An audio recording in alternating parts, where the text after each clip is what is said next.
School ପିଲାମାନଙ୍କର ବହି ଛପାକୁ ନେଇକିରି ବା ବହି ଛପାରେ ହୋଇଥିବା ବିଭ୍ରାଟକୁ ନେଇକିରି ବିରୋଧୀ ଦଳ ଏବଂ ଓଡ଼ିଶାର ବହୁତ ବ୍ୟକ୍ତିବିଶେଷ ଅଭିଭାବକ ସମାଜସେବୀ ମାନେ ସରକାରଙ୍କୁ ସମାଲୋଚନା କରି ଆସୁଛନ୍ତି, ବିରୋଧ କରି ଆସୁଛନ୍ତି। ଏ ଯୋଉ ବହି ଛପାରେ ବିଭ୍ରାଟ ହେଇଛି ଆର ତଦନ୍ତ ମଧ୍ୟ ବି ଦାବି କରିଛନ୍ତି। ସରକାର ଏବେ କ୍ରାଇମବ୍ରାଞ୍ଚ ତଦନ୍ତ କରିଛନ୍ତି।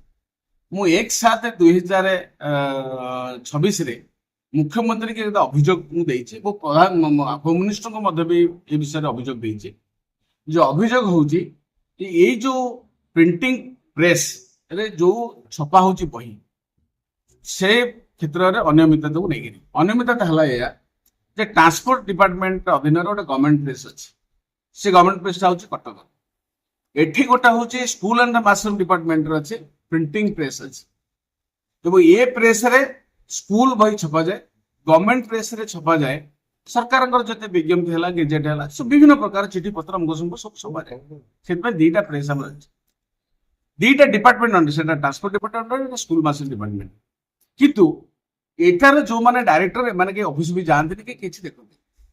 ସେଠି ଯେ ଡାଇରେକ୍ଟର ଅଛି ସେ ଅଫିସ ଯିବାର ନାହିଁ, ଏଠି ବି ଯେ ଡାଇରେକ୍ଟର ଅଛି ସେ ଦେଖିବାର ନାହିଁ।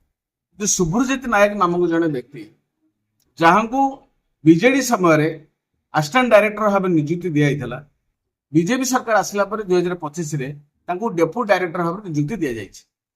ଏବଂ ସେ ବ୍ୟକ୍ତି ପୁଣି କଟକ ଗଭର୍ଣ୍ଣମେଣ୍ଟ ପ୍ରେସରେ ଅଛନ୍ତି ଦାୟିତ୍ୱରେ ଡେପୁଟି ଡାଇରେକ୍ଟର, ପୁଣି ଏଠି ଅଛନ୍ତି ସ୍କୁଲ ମାର୍କେଟ ଡିପାର୍ଟମେଣ୍ଟ ବା ପ୍ରିଣ୍ଟିଂ ପ୍ରେସରେ ଅଛନ୍ତି ବି ସେ ଡାଇରେକ୍ଟର।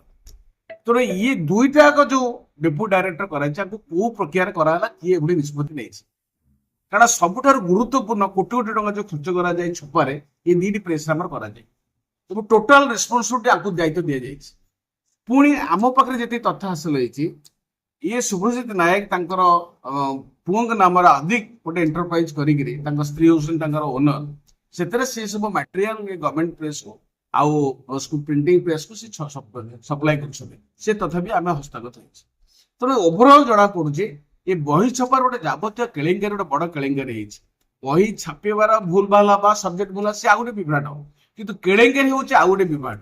ତେଣୁ ୟାର ଯେତେବେଳେ କ୍ରାଇମବ୍ରାଞ୍ଚ ତଦନ୍ତ ଆରମ୍ଭ କରିଛି, ଏ ବ୍ୟକ୍ତିକି କିଏ ନିଯୁକ୍ତି ଦେଇଥିଲା, ଦିଟା ପ୍ରେସ୍ ଦାୟିତ୍ୱରେ କିଭଳି ଭାବରେ ଅଛନ୍ତି, କିଭଳି ଟେକ୍ନିକାଲ ଲୋକ ହିଁ କରୁଛନ୍ତି, ଇଏ ଆକ୍ଚୁଆଲି ବହିପତ୍ର କିଛି ଦେଖନ୍ତି ନା ନାହିଁ, ଏ ବହି ଯୋଉ ଛପାଯାଏ କୋଉମାନଙ୍କୁ ଛାପନ୍ତି, ବାହାର କୋଉ ଜିନିଷକି ଦିଆଯାଏ ଏବଂ କୋଉ ପ୍ରକ୍ରିୟାରେ ଦିଆଯାଏ, କିଏ ଆର ନିଷ୍ପତ୍ତି ନିଏ, ଆର ପୁଙ୍ଖାନୁପୁଙ୍ଖ ଭାବରେ ସମସ୍ତ ତଦନ୍ତ କ୍ରାଇମବ୍ରାଞ୍ଚ କରୁ ବୋଲିକା ଆମେ ମୁଖ୍ୟମନ୍ତ୍ରୀ ନିବେଦନ କରୁଛୁ।